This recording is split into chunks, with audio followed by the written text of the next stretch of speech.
Hi everyone, delonewolf here and welcome back to EVE Talk, your weekly look at the markets in EVE Online. And for this week's news we don't have a lot of updates. I did notice that CCP is releasing like an alpha state, I think, or an alpha test for the EVE Anywhere client, which could be kind of interesting, but honestly, for me personally, not something I'm interested in because I do have my place where I play EVE Online and I don't really plan on taking it everywhere I go, but could be interesting for some folks out there. So if you are interested, definitely take a look and perhaps it can be a fun experience. I'd rather have it on a powerful PC so that everything works super smoothly.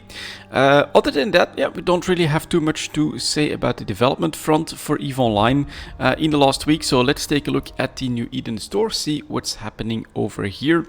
We've got some new skins, still Elite XIX skins, so those look pretty good in my opinion. I really like, for instance, the Oracle skin, and you get some apparel going with that as well.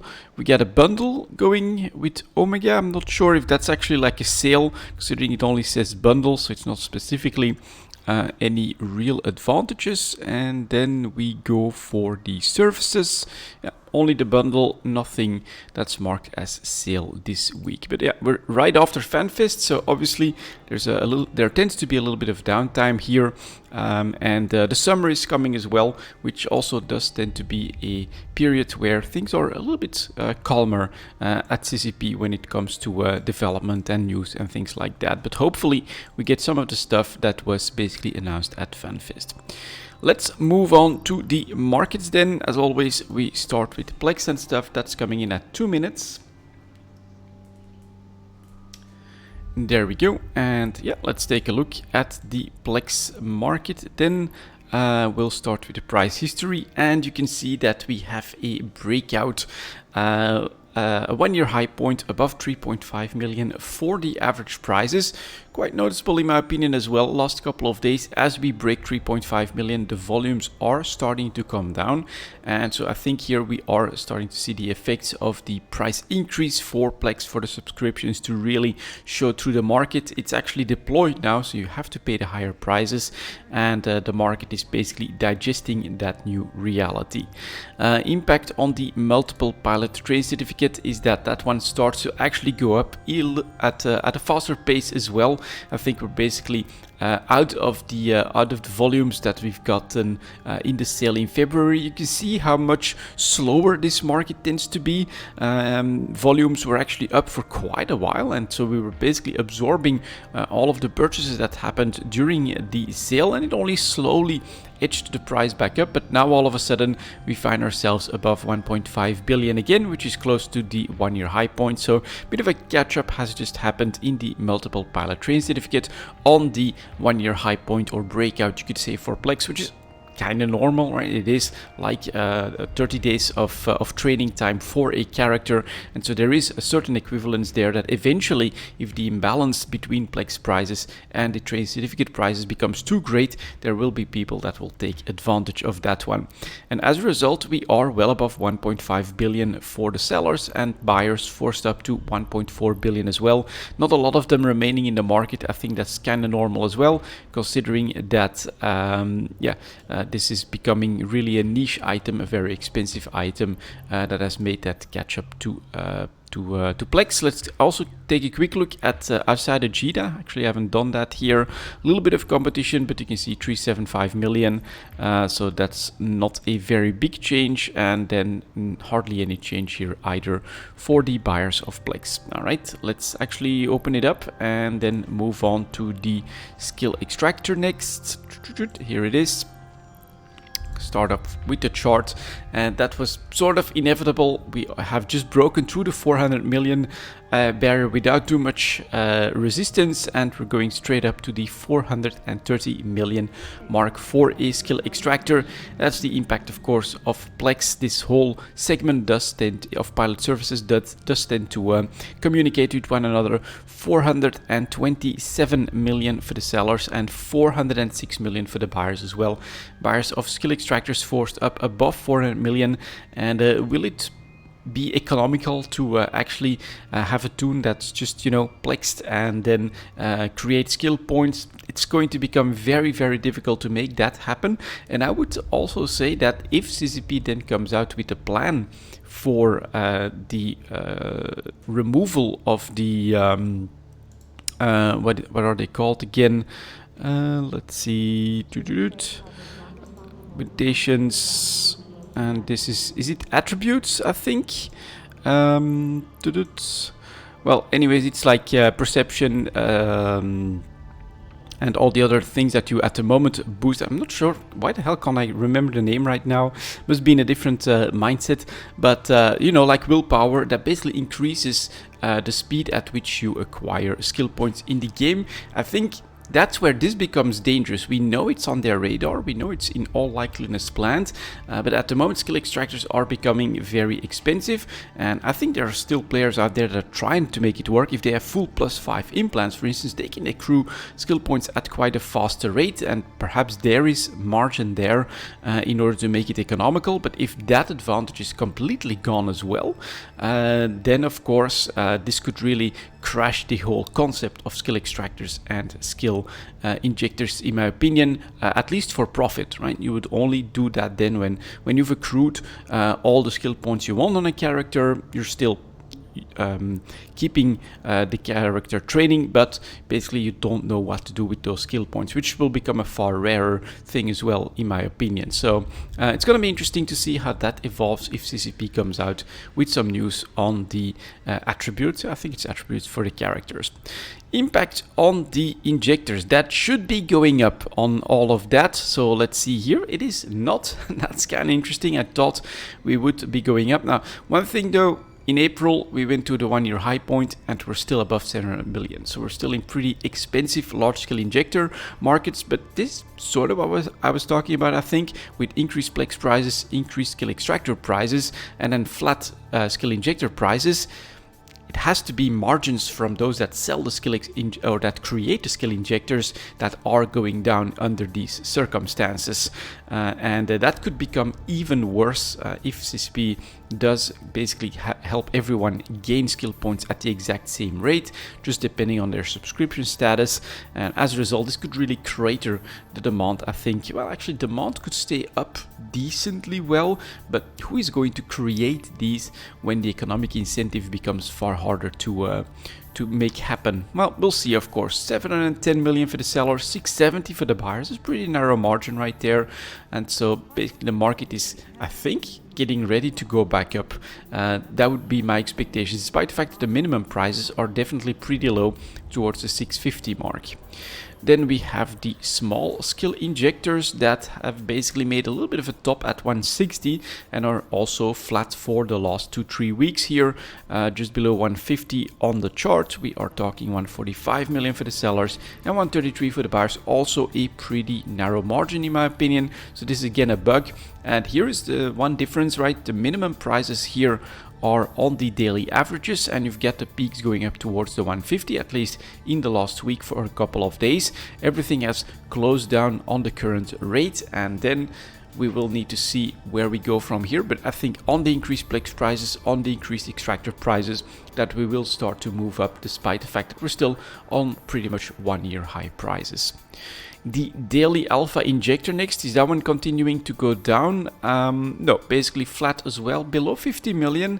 So that's still somewhat doable for an alpha clone. At the tail end, we are seeing a little bit of an upswing there as well. It's going to be interesting to see how that evolves. 48 million for the sellers, 45 million for the buyers. 45 million for the buyers, almost. That's definitely more expensive than what we've seen throughout most of the year. So those minimum prices are also starting to trend up. I think the influence of plex on this entire category, at least for now, could be that we see higher prices practically across the board. Finally, we got the hypercore that's kind of confirming that situation. We're heading for 380,000 ISK 384 for the sellers and 357,000 for the buyers. You could say that real life inflation is making its way into the economy, and of course the first section that's going to be hit hardest is the pilot services, and we've got a little bit of inertia in the injector markets, but I think those are all coming together towards a price from which they will start to rise. That is my expectation. Definitely don't take that as a truth. I could be wrong on it as well. Next up, we've got the minerals coming in at 1010. There we go, and let's see what's happening here. I think we got a little bit of a mixed picture when I was making the ticker. So we've got titanium that is going back down a little bit after trying to make it to 4 ISK, and on a day actually making it above 4 ISK.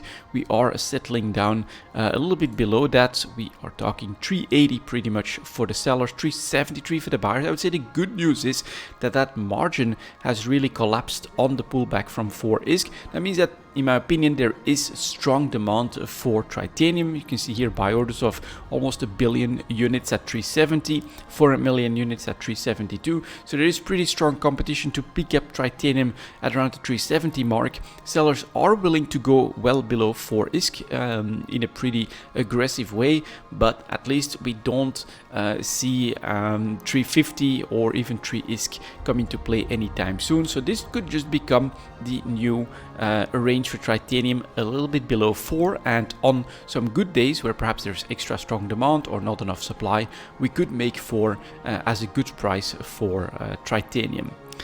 Then we got pyrite that also seems to be turning the corner here. You can see we're still slowly going up over the last week.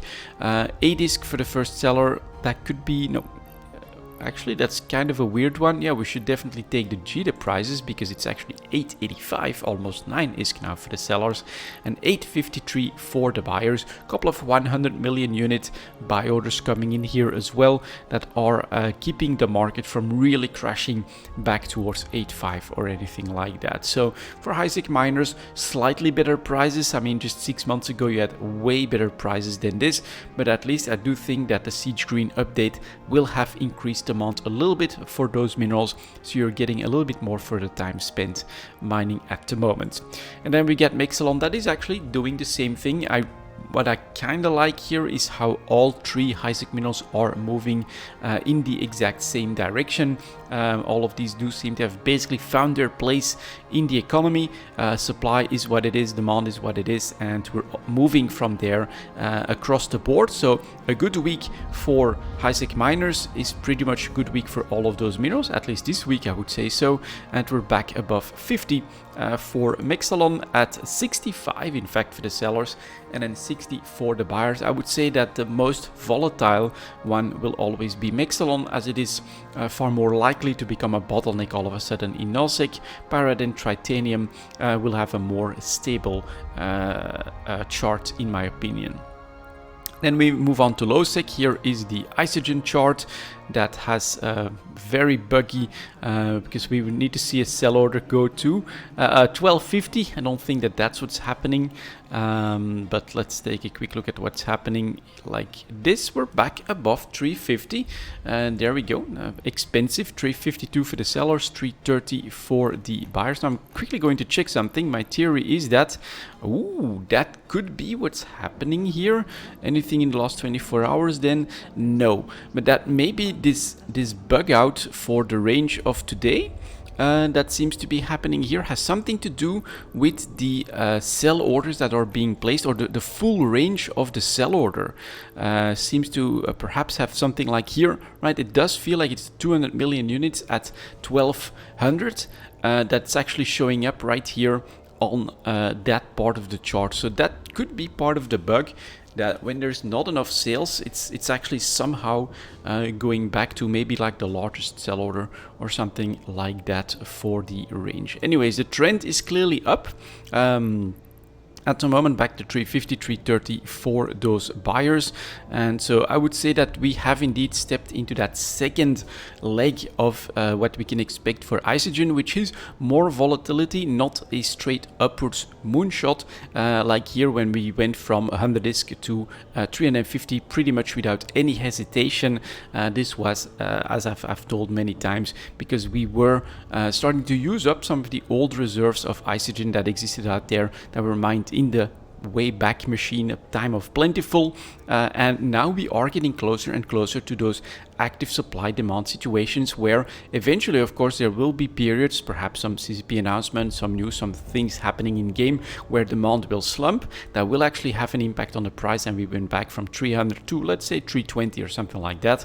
But eventually, of course, the long-term trend is that we still see some of those big sell orders. This is active supply, 3 million, 1 million, but we still see that there are players out there with 10 million, 50 million, 20 million. So there are still those old reserves that do exist out there. In fact, some of you guys, at least one of you guys actually mentioned in the comments that you bought a huge amount of Isogen for like 50 ISK a piece and you're just back to the game. So you've got a lot of profit still waiting out there. That is going to eventually though dry up. Eventually it'll be harder and harder to get 50 million and even 10 million to the market. And that is when we will really have reached that top. But I don't think it's even at 350.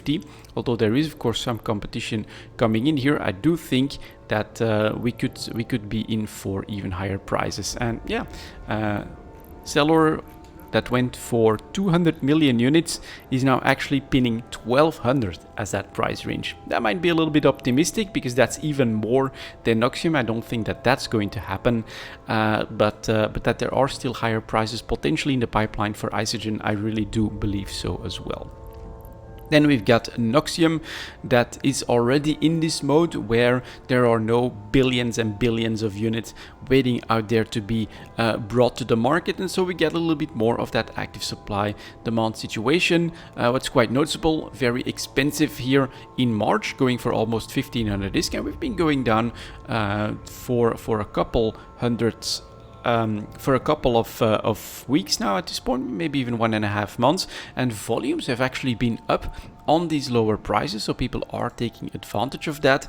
Still 1140 for the sellers and almost 1100 for the buyers is still quite expensive, quite respectable. It's basically in line with a nullsic mineral, so that is not bad. And the supply here, right, very difficult to get millions of units. There's one exception here at 13 million units that's been brought to the market. Perhaps this is the reason why we haven't really been able to break back out towards meaningfully higher prices. But I do think Siege Green is bringing a little bit more activity, will increase demand. We've already stopped the decrease in price. Eventually we will need higher prices if you want to have more Noxium. So this is more of that active supply demand situation where eventually Isogen will find itself as well. And I do think that when we start to also see both Isogen and Noxium move in similar ways together, just like with the high-zinc minerals, that is where we will really have found the ranges that we are to expect. But right now, we basically have a flattening out at the low range, and Isogen is back at the 1-year high range. So we're definitely not there yet. There's definitely still some things that are basically, in my opinion, keeping Isogen lower than what active demand supply should be. Moving on to nullsec, we've got the Zydrine market that's basically moving a little bit more in line with Noxium here, right? We went down from 1100 disk to 1000 disk. In my opinion, again, on like lower activity, maybe even waiting for Siege Green to bring, and actually there's like a little bar there that was annoying me with all the movement, but there we go. So this could be basically waiting for Siege Green for a better time to be doing industrial stuff. And now we're starting to turn that corner as the patch has been deployed. Perhaps some large nullsec groups are starting to build or to plan to build more dreadnoughts and things like that. And you can see those volumes have started to come up as well. And eventually I think the impact on the price will be there. But it's Zydrine, it's Noxium that are in that state. Isogen is really still something different. And then we've got our Megasite market that is also in a very bad place with the min-max chart. Where is this one heading? 5000 is. We'll take a quick look if there's like a sell order coming in that range. That's noticeable. But we went to 1,000 disk, and we also again turned that corner as we're slowly heading up, probably on a little bit more usage. 1,100 disk almost for the sellers and 1,050 for the buyers. They have to come up with a lot of disk as well for that price. And yeah, it could be this one. It's maybe the 3.5, but there's also one seller at 6,000 disk. They're not new, but they might be just where the min-max price is taking its data from, rather than what's happened on the current day. And as you can see here, we also have a little bit of like no volumes yesterday. That's not entirely right. So there seems to be something wrong there, and I think it has something to do with the max, or the most expensive, or maybe the largest one, I'm not exactly sure, buy order and sell order. Cool, doing some bug hunting while we do Eve talk. Finally, we've got Morphite. That's way more stable and still bugged here, but clearly a little bit better, a little bit more tame. And we can take a look at that as well. So going for almost 50k, but the average prices are a little bit above 40,000 ISK, so that's still quite reasonable. Actually going down a little bit, 44,000 for the sellers, 41,000 for the buyers, quite affordable. And then sell orders actually go to 65k, so that is not exactly the min max, but we'll see. Maybe eventually we'll figure it out. Next up, we've got PI coming in at 21 minutes. There we go, and let's see if that continued interest in industry is also having an impact on, for instance, our advanced moon materials. Here are the PI materials, excuse me. Here are the broadcast nodes that did play with 1.5 million, but are already turning the corner here as well. Today's daily average is actually at 1.7 million. So sellers coming in mostly at 1.7 million. Someone is undercutting us a little bit here, but 1.5 million for the buyers as well. In my opinion, another sign that we are switching from this buyer's market towards the seller's market, as more demand is coming in with Siege Green and with potentially the production of far more larger ships. Now, I'm not seeing too much of that in my BPC business at the moment. There are some exceptions. A couple of dreadnoughts are selling really well, but it is still pretty niche, so it's not across the board at the moment. Then we've got the construction blocks that are going back down, but from a price above 9,000 ISK, that's actually still a pretty damn good range at the moment. Almost 9,000 ISK for the sellers and 8.3 for the buyers. Quite reasonable that some supply crashes the price a little bit as we get the best prices we've had all the year. Then we've got the coolants market that's, well, hesitating, but the trend does seem to be up a little bit. So I think here this decline here was because CCP announced a nerf to the amount of water needed in general in the economy or in industry for EVE Online. Prices for coolants that is basically being made by 50% of water went down substantially, but I think they might have overestimated it a little bit. We're already seeing fuel prices start to go up, so there's more to it than just the amount needed in a general cycle. If you get more cycles, actually there might be the impact might not be as big as just what the nerf has announced. So coolants currently going for 8,850. It's still a reasonable price, but of course we were used to 10,000 ISK for coolants. Super easy to produce, one of the best prices for refined PI material, so we have to give back a little bit of that, but it's in line with everything else, so this is not unreasonable. And 8.3 for the buyers, in my opinion, is showing just 500 ISK in margin, that there is strong enough demand. We could push the prices back towards 9k pretty easily. Then we've got enriched uranium that's also again going back up a little bit towards 10,000 ISK. Now 10,000 for the sellers, 9.6 for the buyers. Again, really narrow margins, stronger demand does seem to be here. Enriched uranium though is a little bit harder to make than coolants, which you can just make on gas planets. You need some more specialized stuff, planets for enriched uranium that are harder to find, but you also get that premium for it at 10,000 ISK, tied to fuels, so we're definitely seeing some pretty good prices there. integrity response drones. I think we saw that last week, and clearly these are the winner of the Siege Green update, as we went above 2.5 million, and we're still there for the entire week. 2.7 million for the sellers, 2.5 million for the buyers. So whatever is being produced more of, and there should be something considering what we're seeing here, it uses a lot of integrity response drones, and that's the patch impact, the CCP impact that's shown right here. I think eventually this could drive more production towards it to bring the price back down a little bit, but that should give more breathing room to the other ones, and broadcast nodes so far seem to have done that or taken advantage of that as well. So let's see.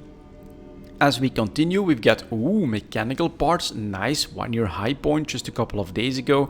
I make this very easy to make as well. You just need a barren planet and you can make mechanical parts, selling for 10,000 ISK, buyers coming in at 9,000 ISK. So here the margin is a little bit down on this upswing, but again it shows that there are potentially stronger prices for PI on the cards. Kind of unexpected, but that seems to be the reality. Refined PI material for miniature electronics back above 10,000 ISK as well. 10,500 for the sellers, 9,600 for the buyers, a healthy 1,000 margin, but also above 10,000 for the sellers. Then we've got our nano factories, not very visible, but look at that here again. Just a couple of weeks ago we were dominated by min-max prices that showed on the downside, and now we're starting to turn the corner again, which in my opinion is a sign that there is more demand. This is all being absorbed, and thus sellers are starting to be able to ask their price. Back towards 900,000 for the sellers and almost 900,000 for the buyers as well. Margin closed, stronger demand. It does seem to be here with a little bit of delay. Same thing with organic mortar applicators, went to 600k, and even really a buyer's market with the minimum price actually showing the daily averages. We're turning the corner here as well, heading for 700k, 660 for the sellers, 650 for the buyers. That's really narrow margin, 10,000 ISK on something that costs 600k. Then we get our recursive computing module, a little bit more of a mixed picture, but the difference is we are definitely at a much higher range over the last week here. So it's going to be interesting to see where this will go. 1.25 million to above a million. Bit less margin here. Perhaps this one is hesitating, but across the board right now, even robotics making its way above 70,000 ISK. I am seeing strong demand and the potential for better price. 72,000 for the sellers, 70,000 for the buyers.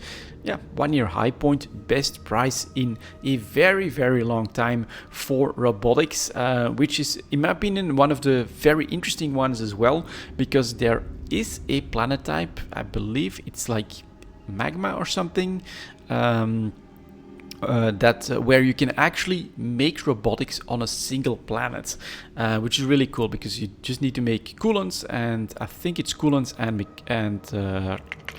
mechanical parts, and then you can make robotics, and you can do that on a single planet. I've actually done that in Galente space before, which is pretty cool. It does mean that it's one that you can allow it to do its own thing for a very long time. It's also a little bit less efficient, of course. You don't get massive amounts of robotics from a high-sec planet or anything like that, but it is possible, and I find that to be really, really cool that you can do that.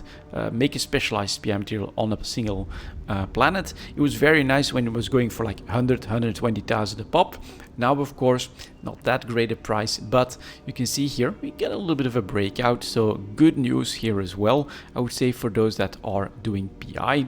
Rocket fuels next went to 11,000 ISK, have to give back a little bit of that ground, but sellers are still above 10,000 ISK, buyers at almost 10,000 ISK. Here's that narrow margin and that strong demand again, so I think that'll stall quickly. Self-harmonizing power cores, next advanced PI material that's now also breaking out. 1-year high point, well above 2 million ISK, 2.3 for the sellers, 1.8 for the buyers. Here they still want to try and make something happen. We'll see if these higher prices bring in enough supply all of a sudden to bring the price back down. But I personally think that the margin on integrity response drones is going to make that less and less likely. So I think for a lot of these advanced PI materials, higher prices could stick pretty easily. Smart fab units going down a little bit. We can't really have an up week across absolutely everything, of course. 60k for the sellers, 45k for the buyers. Seems to be a little bit more niche here. That one is clearly struggling.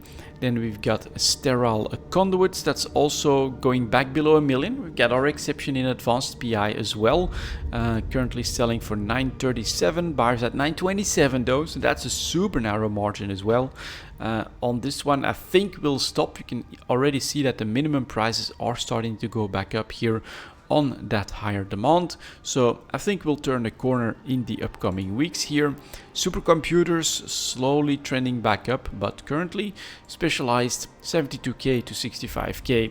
It's basically normal. Then we've got our synthetic oil, that's still pretty expensive on the 1 year chart, barely made its way to 10,000 disc here. That's where supply that's ready does come in, right? People do hoard some of their PI materials when, for instance, it only goes for 7.5. Trying to sell at 10k, bring the price back down, but let's see how narrow the margin is. 9,000 for the sellers, 8.4 for the buyers, again less than 10%. Does tend to be a pretty narrow margin, so I'm again seeing that stronger demand that is here. You do from time to time get some supply that basically fills that for a while, but eventually or in general I would say we're in a pretty strong PI market. Synthetic synapses landing on 75k, a little bit of a different story here, of course, with a peak here and here, which is due to implants being or implant BPCs being part of the reward scheme for one of the events. That does tend to, of course, be quite favorable for PI materials needed for implant production. We're absorbing that on pretty big volumes, so I think there's still some supply that came in to bring the price further down. We're at 80,000 for the sellers, 75,000 for the buyers. Still a little bit too early my book to buy, but once we see the chart go below 75k, it will become time, I think, to hunt for some cheap synthetic synapses and basically try to be ready for the next potential implant rewards. Transcranial microcontrollers, same story in my opinion. It doesn't have as good a peak here in January, but definitely on the second event, and still not as low as what I would like to see the chart at, so 77 to 71k. I'd still be a little bit patient, especially with the announcement potentially from CCP with the attribute changes. We really don't know what's going to happen there. Water-cooled CPUs, 6,000 to 5.7, definitely pretty cheap. And then finally we get the wetware mainframes.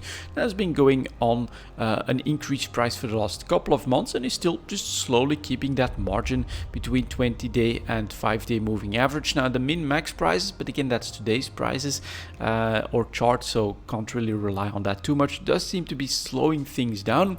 But yeah, at 1.6 million for the sellers and almost 1.5 million for the buyers, still a pretty damn narrow margin, pretty damn good price. So for PI, pretty good week, I would say. High demand does seem to be here. I think it's again the Siege Green update that is starting to show through everything, which is mostly like Tech 1 because it is capitals, right? We don't have Tech 2 capitals or super capitals, which that's if you think that the bad Tech 2 price and advanced PI prices are a problem and you really want to bank on CCP trying to do something about that, well, could you imagine if we get like a Tech 2 carrier?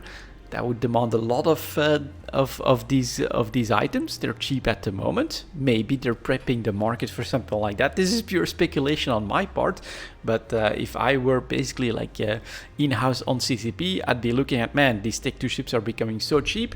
Demand for Tech 1, because of what we're doing with capital ships, is starting to come back up. That will probably have an impact on Tech 1 prices as well, narrowing the margin even more. How can you fix that? Well, introduce a large Tech 2 ship, maybe a Tech 2 Orca or something like that. I'd like that as well. And there you go. All of a sudden you get way more consumption and you'll see Tech 2 ship prices go up quite massively if that's what you want, of course. If affordability is what CCP wants, I'm not a mind reader, then they might just be very happy with the current situation.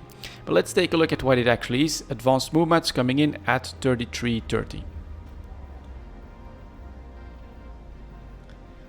And as always, we start with the carbides. Here is crystalline carbonate for Galente. All right, a little bit away from the bottom from 100 to 125. That's 25% increase. That's definitely not bad. 127 for the sellers. Buyers coming in as well at 122. So we are trying to form a bottom here, but let's see if we can sustain it, of course. Potentially, right, with the oversupply in moon materials, this could be seen as an advantage. Way more production in the upcoming week brought to the market, prices back down. It is possible as well. We've been here before about a month ago. For Caldari, we've got titanium carbide that also is pulling away from the bottom, went below on the disc. Actually went up as well here to 130. Gave back some ground, 110, and currently back at 137 for the sellers, 133 for the buyers. Again, I think the next weeks will be quite interesting. Then we've got Minmatar with Fernite carbide landing on a 100 disc, basically 105 to 97, definitely showing that there's differences between the races as well. This one was a little bit basically late to go back below 100 disc, but then went substantially below 100 and is now basically recovering at it. Then we've got Amar. Here is tungsten carbide, went really low as well below 100 disc, but is recovering a little bit more quickly, so some buying happening here. That brought the price back to 116 for the sellers, 111 for the buyers as well. So you could say perhaps there is a little bit more demand. I honestly think it's still 1 year low prices that are being picked up by traders. And that type of float is not going to change the actual dynamic. We are oversupplied. Prices are going to go back down pretty quickly from this price recovery that we're seeing here. That's my take on what's happening here. Let's take a look at the metamaterials. I think those were basically a lot slower. Here is photonic metamaterials for Galente. Did go to 1 year low point, well below 7.5. Just made its way back to 7.5 for the seller, 7.4 for the buyers. Nice round number, a little bit of volume here. Think again, it's traders that have picked that up, trying to pick those really cheap ones, but not really willing to break back to 10k or anything like that. I think they can see the writing on the wall as well. Then we've got from Caldari, it's non-linear metamaterials. Same story, went to 10k. Clearly a 1 year low point. I mean, starts here at 25k, goes down to 10k. That does look like an opportunity for a lot of them. Brought back up to 15k, pretty round number, pretty quickly as well. 14 already, some competition in my opinion coming in, 14,900 to 14,300 for the buyers. So here, right, this is the buying. This is where that's their limit. Basically everything below that, we're going to buy that. But now new supply is already coming back in. Now, if, like what I just said, your expectation is that CCP won't be happy with non-linear metamaterials or advanced materials this low and that they'll do something about it, obviously buying this dip, then if CCP eventually wants to bring it back to like a 25k range, is a massive and really good purchase. But you are, of course, in my opinion, then gambling on a CCP intervention. Then we've got, so that's Caldari. Then we went to Minmatar, so that's plasmonic metamaterials. Yep, same story. Went below 10,000 disc, market triggered. What? I can buy plasmonic metamaterials for 10,000 disc. Look at these volumes going back up, and can we get that to show what round number that would be? Yeah, that's a little bit harder. It could be 12k or something like that. 11.6 now for the sellers, but I think they went to like 12k and then 10,700 for the buyers. Yeah, I think we'll go back down by next week, but we'll see. Then we get Amar with terahertz metamaterials, which again went below 10,000 disc, find its way back above that on some surprise volumes. So in general, I would say we are forming a bottom potentially, but this is also from my perspective, traders that are trying to grab that bottom, grab those materials at the cheapest price possible, and who knows, they might just be catching a falling knife at this point. Let's see if the other advanced materials can make a difference. Here we go, again, big volume to turn the corner, so in my opinion that's still the same story. 46,000 for the sellers, 43 for the buyers, because yeah, the volumes absolutely crater after that. So I would say that yeah, new supply is quickly going to go bring the price back in the other direction. Ferrogel flat at 20k, so this happened maybe 10 days, 2 weeks ago, something like that. We had the story, and we don't see continued breakout. Sellers 20k, buyers 20k. At least they have found that range. Fullerites, again, same story. Volumes from 400 to 600. Should be bad for margins on Take-Two ships. Hypersynaptic fibers, same story. Very pronounced 1-year low point, went to below 4,000 disk and then bought back up to 6k. 6.6 for the sellers and 6,300 for the buyers. Nano transistors, same story again. 1-year low point below 2.5. All right, let's buy, and then we bring the price back up. Then we get phenolic composites, went below 1,000 disk. Very impressive volumes for a couple of days. Price hardly budged. I think that's where the danger lies. 1,000 to just below 1,000 for the buyers. Pressurized oxidizers, despite higher volumes, no price response or hardly a price response on this one. Basically just stopping the bleeding. 9.2 to 8.6. Reinforced carbon fibers.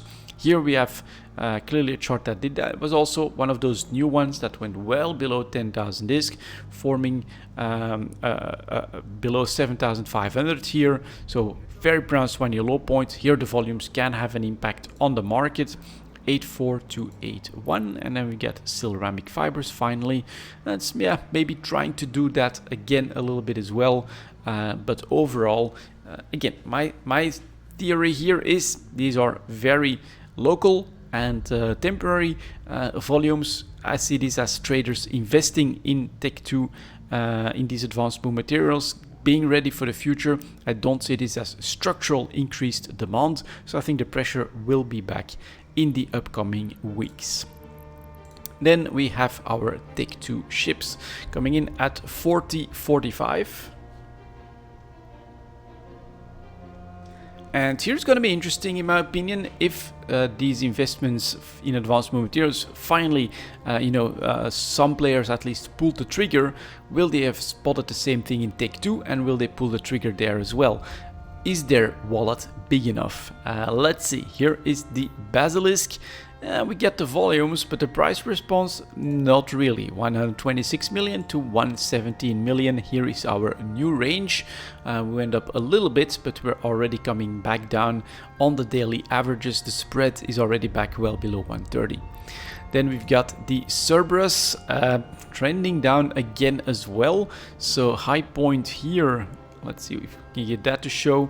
1.7, back down to 150 for the sellers, 137 million for the buyers.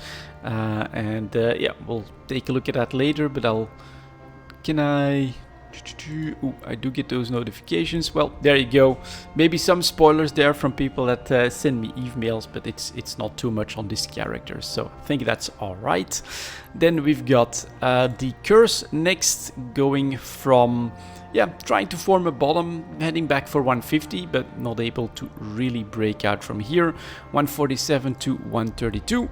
Then we've got the Damnation, also similar bottom. So larger ships, I think, and more niche ships will try to form a bottom here as well. Although not on such massive volumes as what we've seen in advanced boom materials, and far more limited in the price recovery. 288 to 257. Let's take a look at the Deacon, just currently forming the bottom. Can we get just below 15 million? We're back above that for the average prices, but yeah, just above 15 million for a first seller, 16 for most, 14 million for the buyers. Here you can see the demand is clearly lacking, and the oversupply is it's what's happening. Bit more volume here as well, bring the price back up, but very, very shallow. 140 million to 122 million, hardly a breakout, definitely not tradable. EOS, again, volumes wise, that's 25 a day. It's not that great. We're already trending back down as well. We went to almost 400 million. Back to 320 for the sellers, 310 for the buyers. As long as those margins are there, there's definitely people willing to dump them quite aggressively. Ares, again, finding that new range, probably 50 million at the high point, and even more males. I'm not gonna keep going. We'll leave it blinking then. So coming back down, I think by next week, 48.5 to, well, here we get a little bit more demand, a little bit less supply. So a little bit more volatility potentially for the Aries, but we'd be looking to buy at a better time, of course. Flycatcher, 1 year low point, 40 million ISK, 41 for the sellers, 38 for the buyers. Is this your buy opportunity? Well, perhaps, though, although right here minimum price was well below 35 million even, so you're probably just too late to pick up the best Flycatcher prices, about a week too late. But in general, I'm not seeing the same thing as with the advanced materials. Here's the Guardian again bottoming out, and this is really right textbook what I'm actually a little bit afraid of, whoever it is that's currently doing those investments in advanced movements. Well, I showed you guys anyway, so I'm just gonna click. It's annoying me. What's happening here is, well, we get those volumes, we bring the price from below 130 back above 150, kind of similar to what we saw almost across the board in advanced wood materials, but then there is no reason why all of a sudden the Guardian would not become cheaper, would not be oversupplied. Here comes the supply trying to take advantage of these slightly better prices, and we're right back where we started, and we could even go lower now. 123 million for the sellers, 116 million for the buyers of a Guardian. Very, very cheap, and here is potentially that catching a falling knife scenario.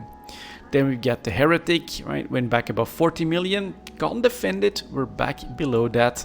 36 for the sellers, 36 for the buyers. So buyers really pushing right up to those buyers. No problem going below 40 million. They're saying if I can sell, I can sell. It's better than nothing. Then we've got the Hound. Look at those minimum prices going below 15 million ISK now, 17 million to 14 million for the buyers, which again is not good news if you're actually looking for the bottom to already be here. Then we've definitely, in my opinion, potentially a buy though. If you want to take a gamble, 1 or 2 Hounds, try to buy below 15 million. Can't really go that wrong. You'll eventually get even the slight sell opportunity. Just a couple ships that should be movable. So yeah, in my opinion right now, Hound seems pretty interesting. Then we get the Ikitursa. Definitely going back down as well. Close to 1 year low point, I think. Below 600 million for the sellers, 525 for the buyers. The high point here was daily average price of 700 million. It is a little bit unrelated from the other Tech 2 ships though. It is Triglavian. It has its own needs, industry needs, so it's definitely a little bit insulated, but it has some volatility. If you want right now, maybe you can buy a cheap one basically on this chart. The Ishtar trying to get back to 150, and look at that, the downtrend is already back. 144 to 133 million for the Ishtar. We've got the Kirin that's just slowly landing on a 1 year low point as well. 15 million for the sellers, 15 million for the buyers. Started the year above 40 million ISK. Jesus. We got the Manticore. Here we got the pump. Right, we went to 15 million, investors came in, honestly, don't blame you, went above 20 million, we're trying to still do that, right, 20 for the sellers, 19 for the buyers. So here, again, I'm kind of, potentially this could happen to the Hound as well, where you do have a sell opportunity, selling a couple Manticores that you bought at 15, selling it at 20, that's definitely a trade. It's a small ship, it's not too much ISK, you can just grab a couple to not spook the market. I think these are possible. In the larger ships, it's going to be very hard to do. In the stealth bombers, for instance, I do think there is a little bit of trade potential there, but again, you gotta be on top of the market then, because I think this will break down again eventually. Then we've got the Nemesis that went as low as probably like 11 million at one point. We're back at around 15, but the pressure is back 15 to 14 million. So not the place where I would be buying just yet. Nighthawk seeing some pressure again on the minimum prices. 344 to 307. So this could also be an indication that sellers are just filling up buy orders as well, bringing those buy prices down, which again is a sign of oversupply. As you can see here, we went below 300 million, investors came in, pushed the price back towards maybe 370 or something like that. Yeah, 370, but there's just too much supply, and so we're starting to start that downwards pressure again, and buyers are already playing with 300 million. Then we've got the Oneros landing on 100 million for a logistics cruiser.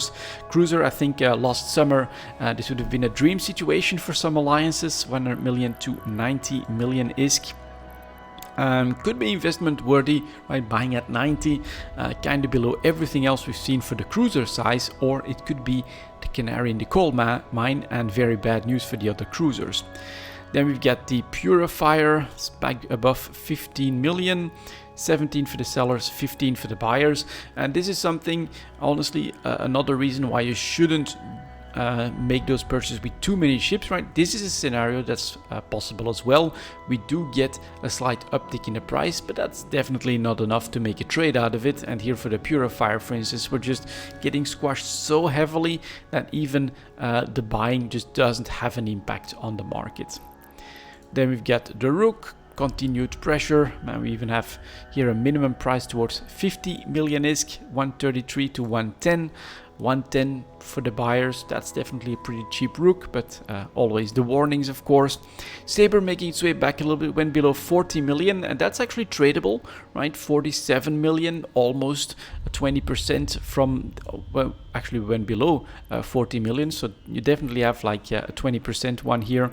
42 million for the buyers, still a pretty strong margin. So again, smaller ships, at least you have the potential to see enough volatility there to make a trade in some of these interdictors, for instance, right? Just a destroyer, I'd go with one a pop, or maybe up to 100 million. So you could do two sabers for stealth bombers, but I would definitely not go above that to not spook the market. But you can see 100 to 200 being traded a day. It's definitely possible to pick up a cheap one and to sell at a high price in these types of markets. So the saber is kind of interesting at the moment. I would say slight sell opportunity if you bought at the right time. Then we've got the Scalpel. Some of them are anemic though. Once the volumes are too low, you don't see those opportunities. 16 million to 15 million, super narrow margin. Scimitar, 1 year low point, also heading 400 million, 113 to 106.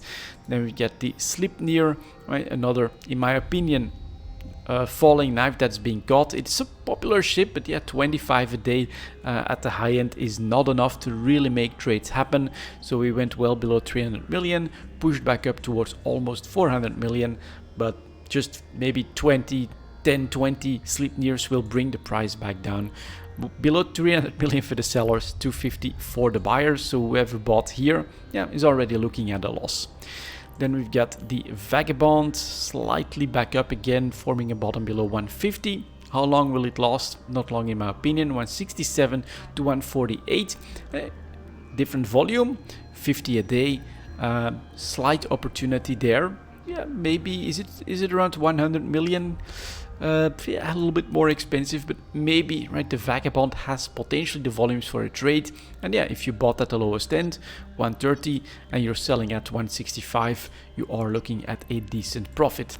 And then we've got the Zarmast, yeah, it's Triglavian, it's completely different, but this one is clearly showing some interesting charts in my opinion. At least we get some volatility, and we go below 500 million and even touch 450, 420, something like that, as a clear bottom price. At the moment, sell opportunity, 650 million for the sellers, and you're still got buyers below 500 million at 485.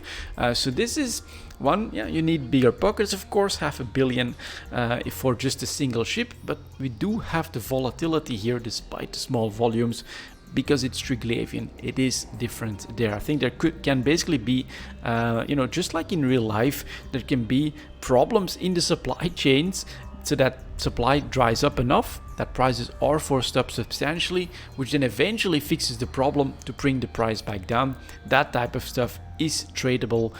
For the other Tech 2 ships, it's a little bit different, far more organized and predictable. So be careful out there, but I am starting to see again some trade opportunities in the Tech 2 ship market. I'd say Triglavian, yeah, if you've got really deep pockets and you absolutely have to take those gambles. But for the others, small ships or ships with really big volumes compared to everything else. That's, I think, where the action is. Next up, the Tech 3 ship market, 53.30. Let's start with the destroyers, and I'll mention what was put down in the comments from last week. I was mentioning, where the hell are the tactical destroyers? There's like no volumes despite the higher prices, and someone mentioned that perhaps the gas that's needed in order to produce these tactical destroyers is currently going to other stuff with the Siege Green update, and that's absolutely possible. I am then a little bit surprised that the Zwepel is still lagging behind so much.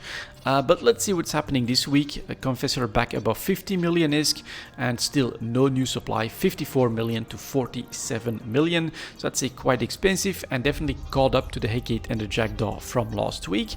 Hecate is also back up as well above 55 million at this point.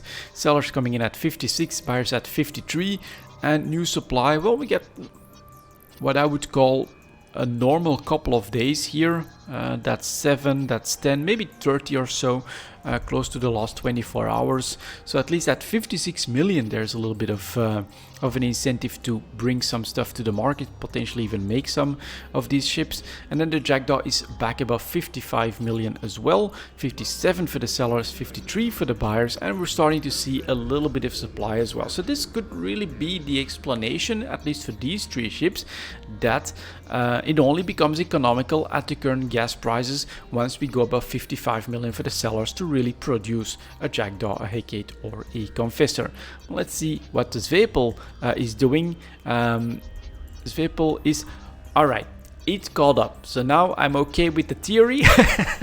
It's basically something that should, in my opinion, have happened like months and months ago. We do have a little bit of volume coming in, right? Maybe someone spotted the imbalance finally, and then it shot up above 50 million here as well. 55 million for the sellers, 46 million for the buyers. So I think this could definitely be exactly what's happening. That commenter may just have been right on the money. Is that something that I hadn't thought of myself, is that at prices below 50 or close to 50 million, considering the gas prices, which, well, I'll put it down for next week. We've already been going for a long time, but I'll put down the gas for next week. This week it'll just be the Gecko. But that with increased prices for gas, it just made no sense to build Confessors, Hecate and Jackdaws as long as we were in that 50 million range.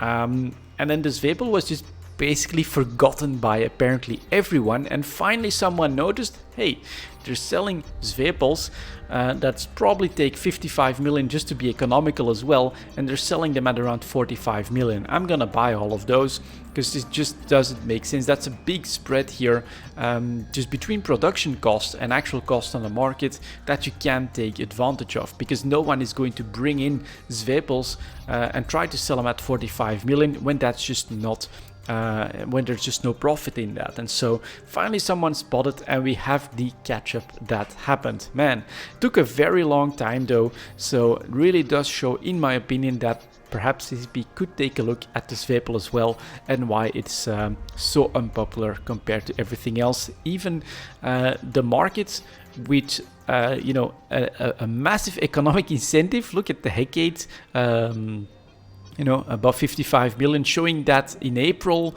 Then we get the Jackdaw showing that in April as well, that there is a problem. We need to be above 55 million. That is finally starting to have its impact on the Confessor as well. And during that whole period, the Zwepel just 45 million. I'm not moving anywhere. Buyers 42, 43. That's it. Kind of crazy. Was slowly starting to erode here, right? But it really took a very long time to finally do that catch up. And then now, perhaps once that economic rebalance is finally here, we could start to see these destroyers move in tandem once again. But my fear is that prices are so high.